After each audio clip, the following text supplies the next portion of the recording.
Hello everyone, welcome to study IQ.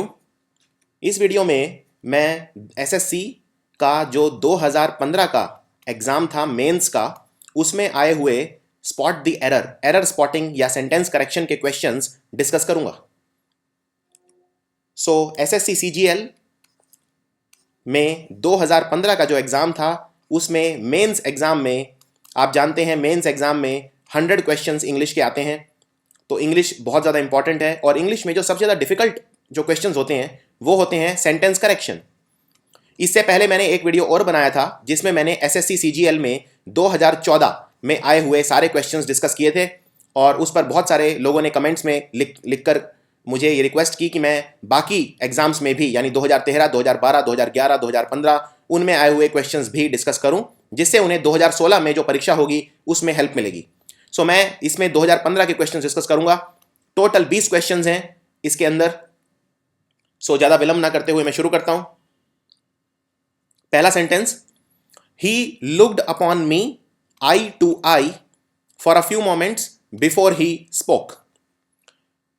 उसने मेरी तरफ देखा, मेरी नजरों से अपनी नजरें मिलाई, इससे पहले वो बोला, यानी बोलने से पहले जब वो बोलने से पहले उसने मेरी तरफ देखा और मुझसे नजरें मिलाई। यह है इसका हिंदी में अनुवाद और इस सेंटेंस में आपको बतानी है कि गलती कहां पर है। अब देखिए, इस सेंटेंस में जब भी मैं आपको कोई सेंटेंस बताऊं और उसको डिस्कस करूं, उससे पहले आपको ये खुद ट्राई करना है।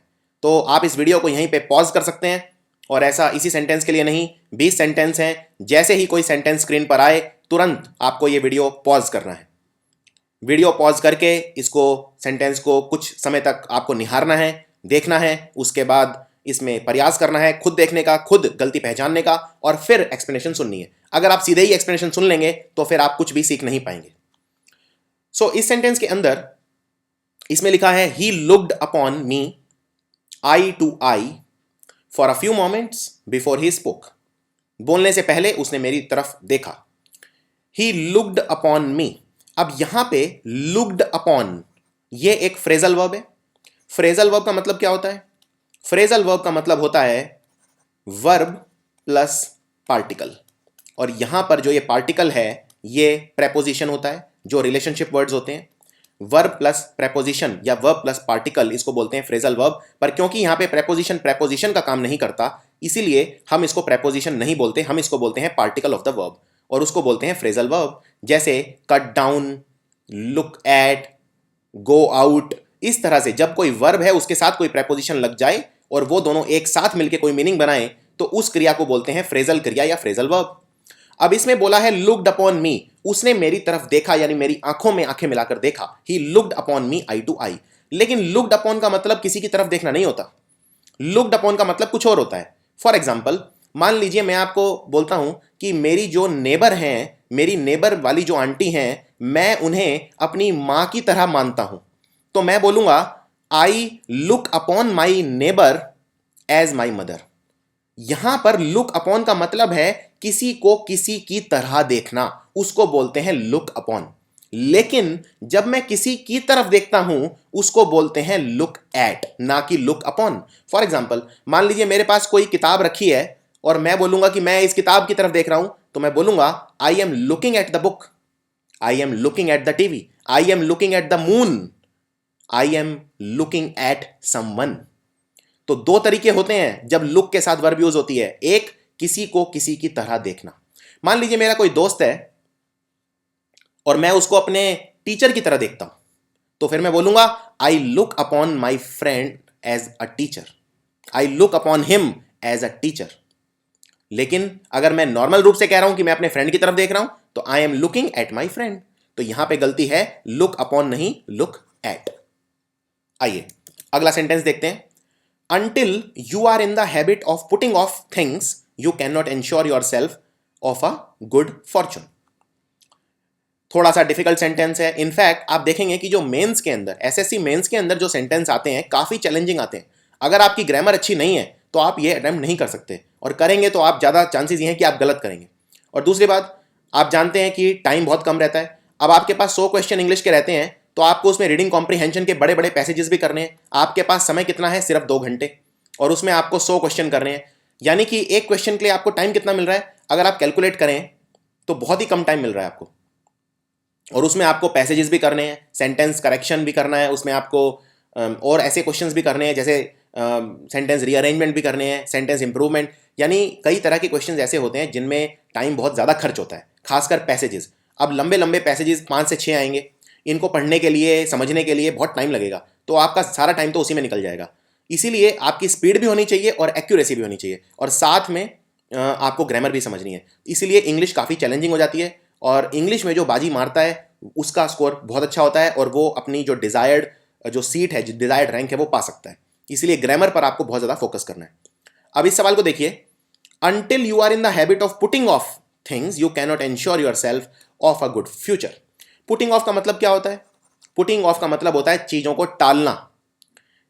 ये कह रहा है इस सवाल में, जब तक तुम अपनी टाल मटोल की आदत, चीज़ों को टालने की आदत को नहीं छोड़ोगे, तब तक तुम एक अच्छा फ्यूचर नहीं बना सकते। यानी कि तुम्हें अपनी जो ये चीज़ें पोस्टपोन करने की, चीज़ें टालने की आदत है, इसको छोड़ना होगा। So until you are in the habit of putting off things you can not ensure yourself of a good future. अब इसमें क्या गलती है? इसमें जो गलती है उसको देखना आसान नहीं है, क्योंकि इसको बोलते हैं सरप्लस, जरूरत से ज्यादा, या आप इसको सुपरफ्लुअस भी बोल सकते हैं, सुपरफ्लुअस एरर। सुपरफ्लुअस एरर का मतलब होता है जब सेंटेंस में जरूरत से ज्यादा चीजें दी होती हैं। नॉर्मली अगर आप सेंटेंस करेक्शन के क्वेश्चन अटेम्प्ट करते हैं तो उसके अंदर ऐसा नहीं है कि जरूरत से ज्यादा चीजें दी होती हैं, उसके अंदर गलत चीजें दी होती हैं। जैसे पिछला वाला सेंटेंस था, ये वाला जो सेंटेंस था, इसके अंदर गलती थी कि अपॉन की बजाय ऐड करना था, यानी एक गलत चीज को देखना फिर भी आसान है, लेकिन इसमें सेंटेंस में जो एरर है उसको देखना मुश्किल है। अब इसमें गलती यह है कि यहां पर ऑफ की जरूरत नहीं है, इसलिए it is not required, of की जरूरत नहीं है, इसके बिना सेंटेंस ठीक है। You can not ensure your self a good future, आप एक अच्छा भविष्य नहीं एंश्योर कर सकते, यानी एक अच्छे भविष्य की कामना नहीं कर सकते, इसमें ऑफ की जरूरत नहीं है। सेंटेंस में ऑफ लगाकर ये एक सुपरफ्लुअस एरर है, ऑफ जरूरत से ज्यादा है। अगला sentence, I meant to repair the radio but hadn't time to do it today. मैं रेडियो रिपेयर करवाना चाहता था, लेकिन मेरे पास आज उसके लिए समय नहीं था। अब देखिए, जब आप बोल रहे हैं कि मेरे पास आज उसके लिए समय नहीं था, और ये आज मेरे पास समय नहीं था, इसका मतलब ये आज का वो वाला पार्ट है जो खत्म हो चुका है। I meant to repair the radio, यहां पे जो मेंट है ये पास्ट टेंस है, मीन का बनता है मेंट, ये पास्ट टेंस है, और यहां पे साथ में हैज, हैव या हैड नहीं है, इसका मतलब ये third form of the verb नहीं है, ये सेकंड फॉर्म यानी पास्ट की वर्ब है। और जब पास्ट की वर्ब है, आप कोई चीज पास्ट दिखाना चाहते हैं जो हो चुका है, तो आप यूज करते हैं सिंपल पास्ट टेंस। और सिंपल पास्ट टेंस बनाने का क्या तरीका होता है? या तो आप यूज करिए second form of the verb, या यूज करिए डिड के साथ first form of the verb. अब यहां पे देखिए, but hadn't time to do it today, do तो first form of the verb है, यानी यहां पे होना चाहिए डिड ना कि हैड। सो इसको आप कैसे बोलेंगे? इसको बोलेंगे I meant to repair the radio, मैं रेडियो ठीक कराना चाहता था, but didn't have the time to do it today. But didn't have, अब डिड के साथ यहां पे हैव लगेगा, हैड नहीं लगेगा। Didn't have the time to do it today. Next sentence, ये वाला मैं समझता हूं थोड़ा सा आसान है। This book is different than that, ये वाली किताब उस वाली किताब से अलग है। डिफरेंट का मतलब होता है अलग, मैं आपसे डिफरेंट हूं, वो उससे डिफरेंट है। तो जब भी डिफरेंट यूज करते हैं दो चीजों के बीच में या दो से ज्यादा चीजों के बीच में अंतर दिखाने के लिए, तो डिफरेंट के साथ हम देन यूज नहीं करते, हम फ्रॉम यूज करते हैं। तो आप बोलेंगे this book is different from that. अगर आप बोलते हैं मेरा घर उसके घर से अलग है, तो आप बोलेंगे my house is different from his house. My friend is different from his. तो डिफरेंट के साथ फ्रॉम लगता है, देन नहीं लगता है जब आप चीजों को अंतर की तरह दिखाते हैं। आइए अगले सेंटेंस पे नजर डालते हैं। I was convinced that the only thing I wanted to do ever is to write novels. ये एक बहुत ही ट्रिकी सेंटेंस है, और इसमें हो सकता है अगर आप इसको 10 बार भी पढ़ें तो आपको गलती नजर ना आए। ये उस तरह के सेंटेंसेस में से है ध्यान से पढ़िए, आई वॉज कन्विंस्ड, कन्विंस का मतलब होता है मैं श्योर था, मैं श्योर था, किसी ने मुझे कन्विंस कर लिया था, मैं कन्विंस था एकदम, मैं एकदम श्योर था कि जिंदगी में मैं कोई अगर चीज करना चाहता था तो वो है नॉवेल्स लिखना। यानी कि मैं एक तरह से लेखक बनना चाहता था, मैं ऑथर बनना चाहता था, मैं पोएट बनना चाहता था, मैं किताबें लिखना चाहता था, और इस चीज के लिए मैं एकदम श्योर था। सेंटेंस में जब आप सेंटेंस को पढ़ते हैं तो हमेशा सेंटेंस का जो कहने का तरीका है उस पर नजर डालिए। सबसे पहली चीज सेंटेंस में देखिए उसका टेंस क्या है, यानी काल कौन सा है, वर्तमान काल है, भूतकाल है, या भविष्य काल है। अब इसके अंदर देखिए, आई वॉज कन्विंस्ड, मैं कन्विंस्ड था। किस चीज के लिए मैं कन्विंस था, किस चीज के लिए मैं श्योर था, कि the only thing I wanted to do ever, कि अगर कोई चीज, अब ये इसमें लिखा है वॉन्टेड, यानी अगेन भूतकाल की बात हो रही है, पास्ट टेंस की बात हो रही है। मैं नोवेल लिखना चाहता था, तो लेकिन यहां पर क्या दिया है, इज तो प्रेजेंट टेंस में आता है, इज का यहां कोई काम नहीं है। जब हम प्रेजेंट टेंस से पास्ट टेंस बनाते हैं तो हम इज नहीं यूज करते, हम यूज करते हैं वॉज। तो इसमें गलती क्या है, इज की बजाय कर दीजिए वॉज। तो सेंटेंस होगा, I was convinced that the only thing I wanted to do ever was to write novels. Next sentence, the heavyweight fighter was knocking out in one punch. ये थोड़ी सी अटपटी भाषा है और थोड़ा सा आपको इसका ज्ञान भी होना चाहिए। हैवी वेट फाइटर, यहां बॉक्सिंग की बात हो रही है। ये जो नॉकआउट है इसका मतलब ये है कि कोई एक ऐसा मुक्का मारना, दूसरे को ऐसा पंच मारना कि जिसमें वो धराशायी हो जाए और हार मान ले, उसको बोलते हैं knockout. So the heavyweight fighter was knocking out in one punch. देखिए इस सेंटेंस को ठीक करने के दो तरीके हैं। अब यहां पे या तो आप इसको पास्ट कंटिन्यूस रहने दीजिए। पास्ट कंटिन्यूस टेंस क्या होता है, या तो आप यूज करते हैं वॉज या यूज करते हैं वर, और उसके साथ वर्ब यानी क्रिया के साथ आप आईएनजी लगा देते हैं। जब भी कोई कंटिन्यूस टेंस की बात होगी तो हमेशा आईएनजी रहेगा। और वॉज या वर, ये तो पास्ट में रहता ही है, वॉज या वर। अब इसके अंदर the heavyweight fighter was knocking out in one punch. अब इसमें सेंटेंस ये बड़ा अटपटा सा है, क्योंकि इसमें ये बोल रहा है कि जो मुक्केबाज था, जो बॉक्सर था, जो फाइटर था, वो धराशायी कर रहा था। लेकिन किसको धराशायी कर रहा था ये कुछ नहीं लिखा है। यानी या तो इसमें आप बोलिए the heavyweight fighter was knocking someone out, या नॉकिंग आउट समवन, दोनों ठीक है। वो किसी दूसरे को धराशायी कर रहा था, तो इस सेंटेंस में दूसरे के लिए शब्द मिसिंग है, यानी समवन मिसिंग है। तो इस सेंटेंस को ठीक करने का एक तरीका तो यह है, the heavyweight fighter was knocking someone out, या knocking out someone in one punch, दोनों ठीक है। या फिर आप कहिए कि वो खुद धराशायी हो गया था। सो आप बोल सकते हैं the heavyweight fighter was knocked out in one punch. अगर आप बोलते हैं the heavyweight fighter was knocked out in one punch, तो आपको यह लिखने की जरूरत नहीं है कि किसी दूसरे ने उसको धराशायी किया, क्योंकि फिर यह सेंटेंस पैसिव सेंटेंस हो गया। और पैसिव सेंटेंस में जो करता है, यानी जिसने ये जो डूअर है, जो काम करने वाला है, उसको लिखने की जरूरत नहीं होती है। So the heavyweight fighter was knocked out in one punch, यानी कि जो हैवी वेट फाइटर था उसको किसी और के द्वारा धराशायी कर दिया गया। He was knocked out in one punch. तो इसको दो तरीके हैं ठीक करने के, the heavyweight fighter was knocking someone out in one punch, या the heavyweight fighter was knocked out in one punch. Next sentence, there be a long queue for entry into the exhibition ground. There be a long queue for entry into the exhibition ground, यानी queue मतलब होता है कतार। जब आप कहीं पे अंदर जाने के लिए, प्रवेश करने के लिए जब आप कतार लगाते हैं उसको बोलते हैं क्यू। सो एग्जीबिशन ग्राउंड था, यानी वो मैदान जहां पर प्रदर्शनी लगाई गई, वहां पर अंदर जाने के लिए एक लंबी कतार थी। तो थी के लिए क्या शब्द यूज होता है, या तो वॉज या वर। अब यहां पे लिखा है एक कतार थी, एक यानी एक वचन, बहुवचन नहीं, एक वचन, क्योंकि कतार कितनी थी, एक। तो यानी आप वर नहीं लगाएंगे, वर बहुवचन के लिए आता है और वॉज एक वचन के लिए आता है। लेकिन यहां पर ना वॉज दिया ना वर दिया, यहां पर लिखा है बी। देखिए बी जो है ये वर्ब है, बी का मतलब होता है कोई चीज का होना, और बी के कई सारे भाव होते हैं, जैसे इज, एम, आर, वॉज या वर। ये हैं 5 रूप बी के। तो हम जब भी बी का इस्तेमाल करते हैं तो इन रूपों में करते हैं और बी नहीं लिखते, यानी यहां पर हम बी नहीं लिखेंगे, इन 5 में से कोई रूप लगाएंगे।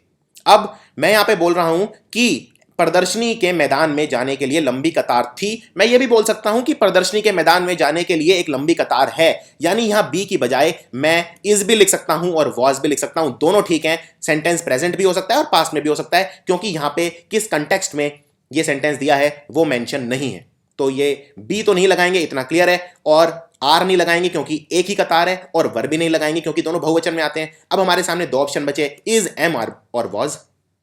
एम हमेशा आई के साथ आता है, सिर्फ और सिर्फ आई के साथ आता है, यानी दो ऑप्शन बचे, इज और वॉज, और दोनों यहां पर ठीक है। Riches are uncertain things and the fame that power give or is won by foul means is as short-lived as the dewdrop. जो अमीरी है वो कुछ पल की होती है, और जो शोहरत मिलती है, जिस अमीरी के साथ शोहरत मिलती है, वो थोड़े ही समय के लिए रहती है अगर वो गलत तरीके से हासिल की जाए तो। यानी कि जो लेखक है इस लाइन का, इस पंक्ति का, वो ये कह रहा है कि गलत जरिए से हासिल की हुई ताकत और शोहरत कुछ ही समय के लिए रहती है, और वो इतनी कम समय के लिए रहती है जितना कि ओस की एक बूंद रहती है। यानी जिस तरह ओस की बूंद कुछ ही समय के लिए रहती है, उसी तरह गलत तरीके से हासिल की हुई ताकत और शोहरत भी कुछ ही समय के लिए रहती है। यह है इस सेंटेंस का हिंदी में अनुवाद। अब देखते हैं इस सेंटेंस में क्या गलती है। इस सेंटेंस में जो गलती है वो है सब्जेक्ट वर्ब एग्रीमेंट की गलती। यानी कि सेंटेंस की जो क्रिया है वो सब्जेक्ट के हिसाब से लगती है, और सब्जेक्ट क्या होता है? सब्जेक्ट होता है करने वाला, डूअर, या फिर जिस चीज की बात की जा रही हो। डिपेंड करता है किस तरह का सेंटेंस है। Riches are uncertain things and the fame that power give or is won by foul means. यहां पे पावर क्या है ये समझना जरूरी है। पावर यहां पे एक नाउन है, और ये पावर जो है ये अनकाउंटेबल नाउन की तरह काम कर रहा है यहां पे, क्योंकि इस पावर को किसी अमाउंट में मेजर नहीं किया जा सकता, किसी गिनती से मेजर नहीं किया जा सकता। और यहां पे जो पावर है ये एक वचन है, और वैसे भी ज्यादातर जो अनकाउंटेबल नाउन होते हैं वो एक वचन होते हैं। सो यहां पे एक वचन के हिसाब से फिर एक वचन वाली ही वर्ब आएगी, तो यहां पे पावर गिव नहीं, पावर गिव्स होगा। क्योंकि आप ये जानते हैं अगर एक वचन वाला नाउन आता है, नाउन अगर सिंगुलर है तो वर्ब भी सिंगुलर लगती है, और नाउन को प्लूरल बनाने के लिए आप उसमें एस जोड़ देते हैं, लेकिन वर्ब को सिंगुलर बनाने के लिए उसमें एस जोड़ देते हैं। जिस तरह अगर मान लीजिए आप बोलते हैं वो पढ़ रहा है, तो आप बोलेंगे ही रीड्स, तो यहां पे ही क्या है? एक ही व्यक्ति है, वो पढ़ रहा है, लेकिन वर्ब में एस लगेगा, ही रीड्स। इसी तरह पावर एक वचन है, गिव के साथ एस लगेगा, तो यहां पर होगा power gives. The results of the survey were Fairlie disappointing. जो सर्वे हुआ, सर्वे के जो रिजल्ट आए, जो नतीजे आए, वो बहुत ज्यादा डिसअपॉइंटिंग थे। अब इसके अंदर डिसअपॉइंटिंग थे, इससे पता चल रहा है यानी निराशाजनक थे। निराशाजनक, लेकिन आप ऐसा नहीं चाहते थे कि नतीजे निराशाजनक हों। यानी डिसअपॉइंटिंग किस तरह का रिजल्ट है, पहले आपको यह देखना है, क्या ये चाहते थे या नहीं चाहते थे, क्या ये डिजायर्ड है कि अनडिजायर्ड है। ये डिसअपॉइंटिंग है, इसी से पता चल रहा है ये अनडिजायर्ड है। अनडिजायर्ड चीजों के लिए हम फेयरली नहीं लगाते, हम लगाते हैं रादर, और डिजायर्ड चीजों के लिए हम लगाते हैं फेयरली। यानी एक तरह से जो चीज थोड़ा सा पॉजिटिव का भाव दे रही है उसमें हम फेयरली यूज करते हैं, और थोड़ा सा जो नेगेटिव का भाव दे रही है उसमें रादर यूज करते हैं। सो इसके अंदर हम बोलेंगे फेयरली डिसअपॉइंटिंग नहीं, रादर डिसअपॉइंटिंग। यानी जो सर्वे के नतीजे थे वो बहुत डिसअपॉइंटिंग थे। इस तरह से मान लीजिए अगर मैं किसी व्यक्ति के बारे में बोलता हूं कि मान लीजिए वो बहुत ही चालाक है, अब या मान लीजिए मैं बोलता हूं कि वो बहुत हैंडसम है। अब ये मैं किसी एक पॉजिटिव सेंस में बोल रहा हूं, मैं बोलूंगा ही इज फेयरली हैंडसम या ही इज फेयरली इंटेलिजेंट। लेकिन अगर मैं बोल रहा हूं कि नेगेटिव सेंस में बोल रहा हूं कि वो तो बहुत चालाक है, यानी बहुत ही ज्यादा नेगेटिव सेंस में चालाक है, यानी वो लोगों का फायदा उठाता है, मैं बोलूंगा ही इज रादर कनिंग। मैं ये नहीं बोलूंगा ही कनिंग मतलब एक ऐसे सेंस में चालाक है वो कि नेगेटिव, तो उसको लिए हम कनिंग शब्द यूज कर सकते हैं। अब अगर मैं बोल रहा हूं कि वो एक नेगेटिव सेंस में चालाक है, तो मैं ये नहीं बोलूंगा ही इज फेयरली कनिंग, मैं बोलूंगा ही इज रादर कनिंग। सो इसमें ये कुछ चीजें याद रखनी है, फेयरली और रादर में क्या डिफरेंस है। Let us vie to one another in doing good. Vie का मतलब क्या होता है? वी का मतलब होता है प्रतिस्पर्धा करना, यानी दूसरे के साथ कंपीट करना, दूसरे के साथ कंपटीशन करना। जब आप दूसरे के साथ कंपीट करते हैं तो क्या आप कंपीट टू करते हैं? चलिए मैं इसको वी को हटा के यहां पे लिख देता हूं कंपीट। अब क्या ये सेंटेंस ठीक है? Let us compete to one another, एक दूसरे के साथ प्रतिस्पर्धा करनी चाहिए हमें अच्छा काम करने के लिए, यानी कौन कितना अच्छा काम करेगा। Let us compete to one another नहीं, जब भी आप कंपटीशन किसी के साथ करते हैं तो हम हमेशा कंपीट विद करते हैं। तो for example I M competing with him ना कि टू हिम, प्रेपोजिशन एरर है, सो इसके अंदर हम बोलेंगे let us vie with one another. तो वी का मतलब होता है कंपीट, और वी या कंपीट हम किसी के साथ विद करते हैं, ना कि to. As per the invitation card, Rahim marries with Sariya on 13 December Monday. Now invitation card के हिसाब से रहीम सरिया के साथ शादी कर रहा है 13 दिसंबर मंडे को।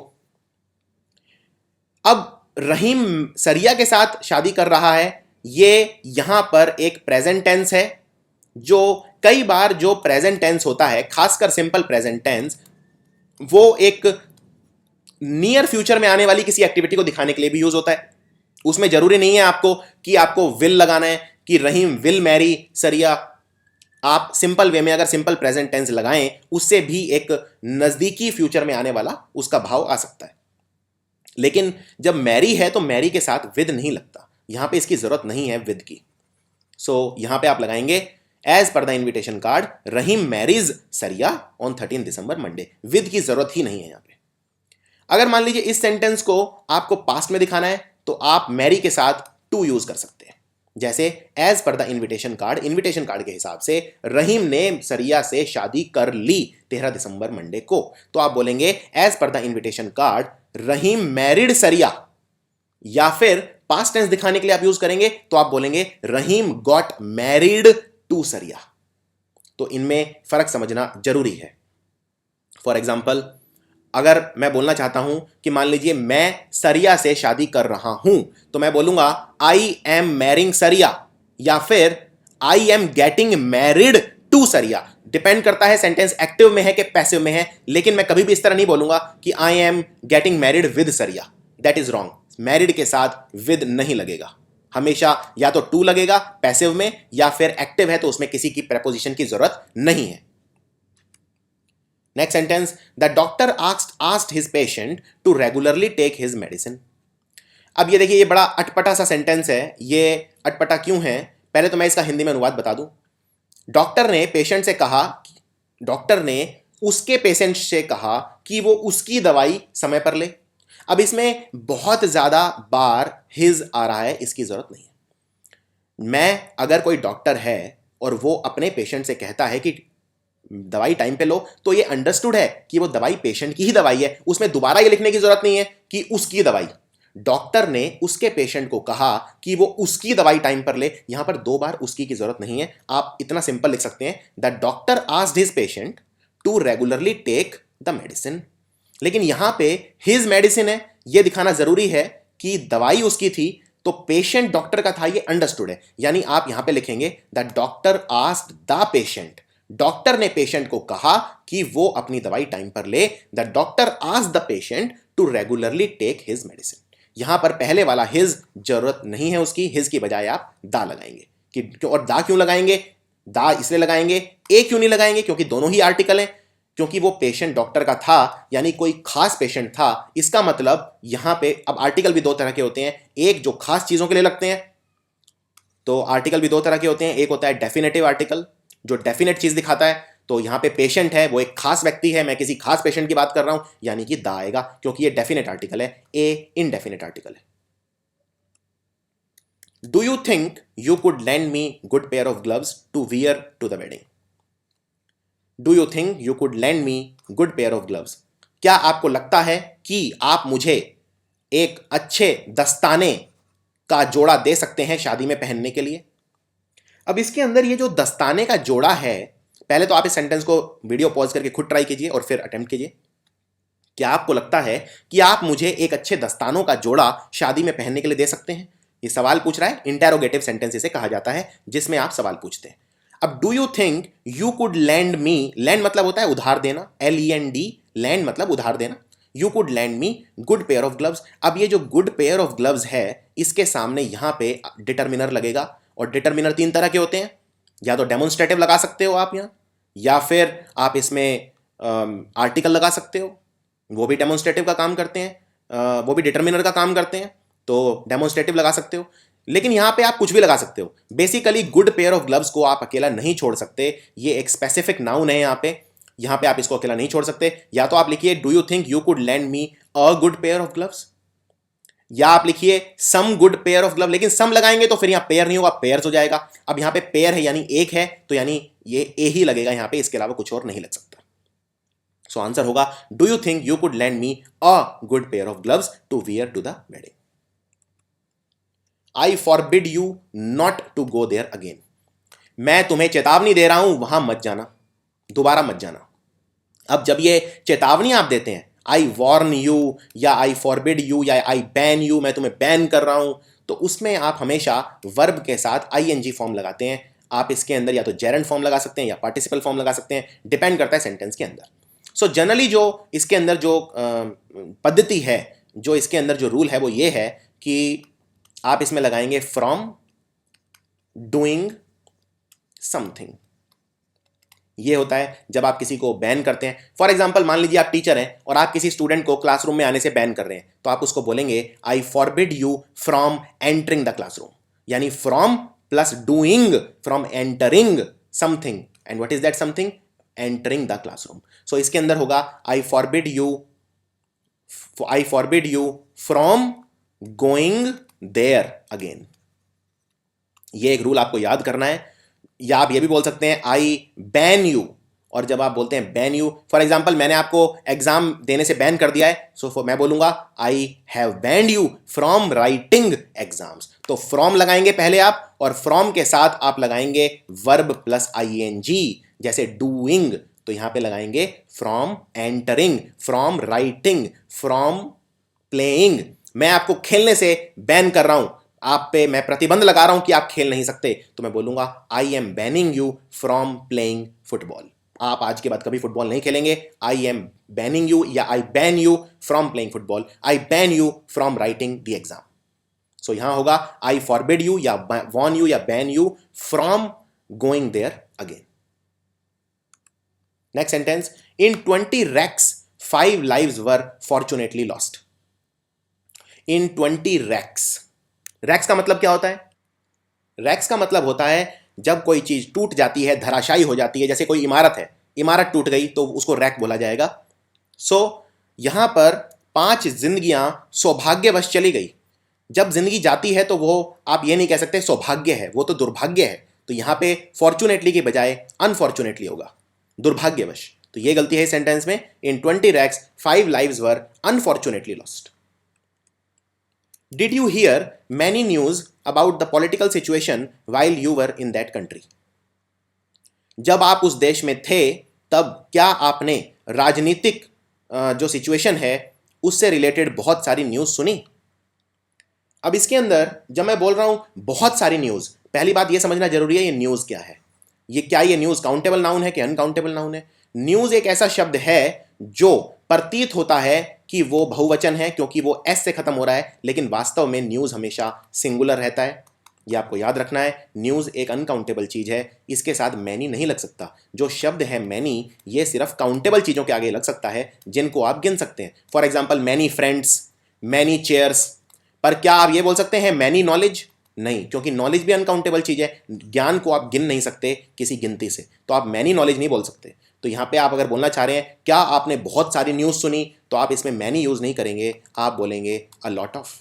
अ लॉट ऑफ का मतलब बहुत सारा, और अ लॉट ऑफ एक ऐसा शब्द है अंग्रेजी का जो अनकाउंटेबल नाउन में भी यूज़ होता है और काउंटेबल नाउन में भी यूज़ होता है। सो आप बोलेंगे did you here a lot of news about the political situation while you were in that country. किसी भी सेंटेंस को ठीक करने के कई तरीके होते हैं।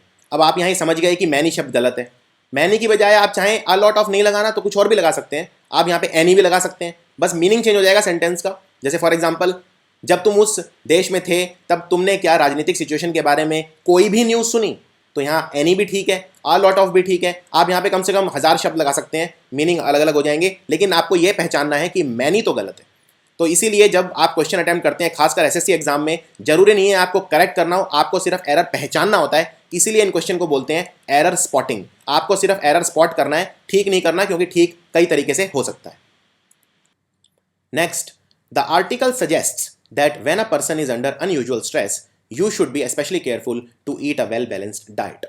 ये आर्टिकल यह कह रहा है, जो अखबार में आर्टिकल आया है, कि जब कोई व्यक्ति बहुत ज़्यादा तनाव में होता है तो उसे एक वेल बैलेंस डाइट खानी चाहिए। उसे जो आहार वो खाता है वो एक पूर्ण मात्रा में खाना चाहिए, बैलेंस्ड मात्रा में खाना चाहिए। अब इसके अंदर ये जब बोल रहा है व्हेन अ पर्सन, ये ए पर्सन कौन है? ये कोई भी व्यक्ति जिसके बारे में हम नहीं जानते, यानी ये एक इम्पर्सनल यहाँ पे चीज हो रही है। इस व्यक्ति के बारे में कुछ नहीं पता है। ये कौन है? ये समवन है, कोई है, इसके बारे में हम नहीं जानते। आप ये भी कह सकते हैं the article suggest that when someone is under unusual stress. Someone यानी किसी एक व्यक्ति की बात हो रही है, तो यहां पे आप यू नहीं लगा सकते। यू का मतलब होता है तुम। मैं ये नहीं कह सकता जब कोई व्यक्ति तनाव में होता है तो तुम्हें केयरफुल रहना चाहिए और तुम्हें बैलेंस डाइट खानी चाहिए, क्योंकि यहां तुम्हारी बात नहीं हो रही, किसी व्यक्ति की बात हो रही है, और किसी व्यक्ति हम यहां पे नहीं जानते। आप इसको दो तरीके से करेक्ट कर सकते हैं। आप यहां पे लगा सकते हैं ही भी लगा सकते हैं, ही गलत नहीं है। मॉडर्न पद्धति में आप ही या शी का इस्तेमाल कर सकते हैं, या फिर आप सिंपल वन लिख सकते हैं। One should be careful. One should be careful मतलब ये वन कौन है? ये वन है समवन, जिसके बारे में हम नहीं जानते। Next, some members of the committee were opposed to use the club members money to redecorate the meeting hall. जो कमेटी थी उसके कुछ सदस्य इस बात का विरोध कर रहे थे कि जो क्लब के सदस्य हैं उनका पैसा मीटिंग हॉल को दोबारा सजाने में यूज नहीं किया जाना चाहिए। अब इसके अंदर सब members of the committee were opposed to use the club members money. चलिए मान लीजिए मैं एक आपको छोटा सा सेंटेंस देता हूं। मैं बोलता हूं कि मैं शराब पीने का विरोध करता हूं।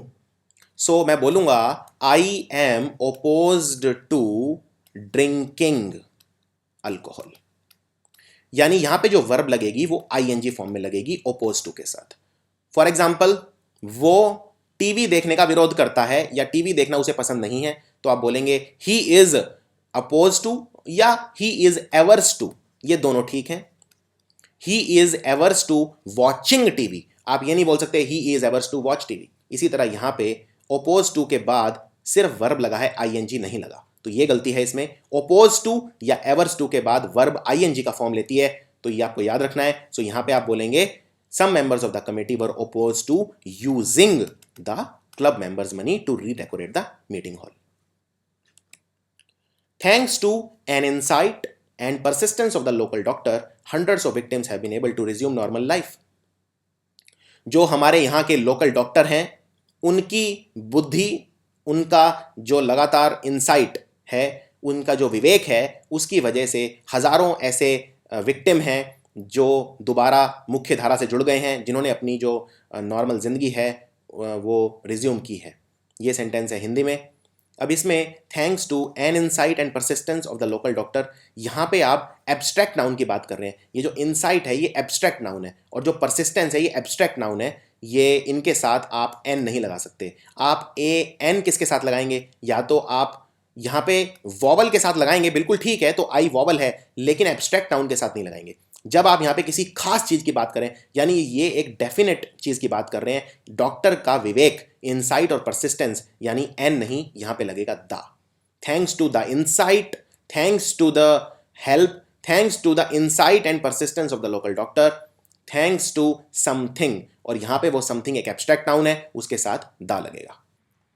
आखिरी sentence, we received much help from the neighbours.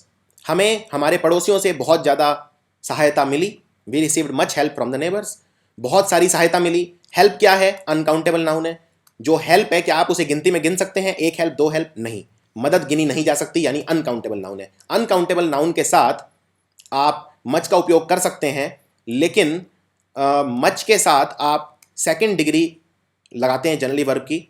For example, I am much quicker than him, मैं उससे बहुत ज़्यादा तेज़ हूँ। आई एम मच क्विकर, यहाँ पे क्विक, क्विकर, क्विकेस्ट, तो यहाँ पे सेकंड यानी कंपैरेटिव डिग्री लग रही है। मच के और भी कई सारे उपयोग हैं। जब आप बोलना चाहते हैं बहुत ज़्यादा हेल्प मिली, तो बहुत ज़्यादा के लिए आप डायरेक्टली ऐसे मच नहीं लगाएंगे, आप लगाएंगे again a lot of. We received a lot of help from the neighbours. So इसमें गलती है, मच की बजाय लगेगा अ लॉट ऑफ। सो ये थे कुछ इंपॉर्टेंट सेंटेंस करेक्शन क्वेश्चंस जो मेंस एसएससी 2015 के एग्जाम्स में से मैंने लिए और इनको डिस्कस किया। कई तरीके हैं हर सेंटेंस को ठीक करने के, और आई होप ये वीडियो आपको उसमें कुछ हेल्प करेगा, क्योंकि एसएससी का जो पैटर्न है, बहुत सारे पैटर्न जो होते हैं वो हमेशा लिमिटेड होते हैं, उनका नंबर कम होता है, और ग्रामर की अंडरस्टैंडिंग आपको काफ़ी चाहिए। और जो हमारा पेन ड्राइव कोर्स है इंग्लिश का, उसमें इन चीज़ों का काफ़ी ध्यान रखा गया है। इंग्लिश की जो ग्रामर है वो बहुत डिटेल में कवर की गई है। सो पेन ड्राइव कोर्स के बारे में आई होप आप जानते ही होंगे। ये वीडियो आपको कैसा लगा ये आप मुझे कमेंट्स में लिख के बता सकते हैं। और अगर आप चाहते हैं कि मैं 2012 या 2011 और दूसरे एसएससी के सेंटेंस करेक्शन, एरर स्पॉटिंग के क्वेश्चंस की भी डिस्कशन करूं, तो अगेन आप कमेंट्स में लिख के बता सकते हैं। इस वीडियो को शेयर करना मत भूलना और subscribe to our channel. Thank you for watching.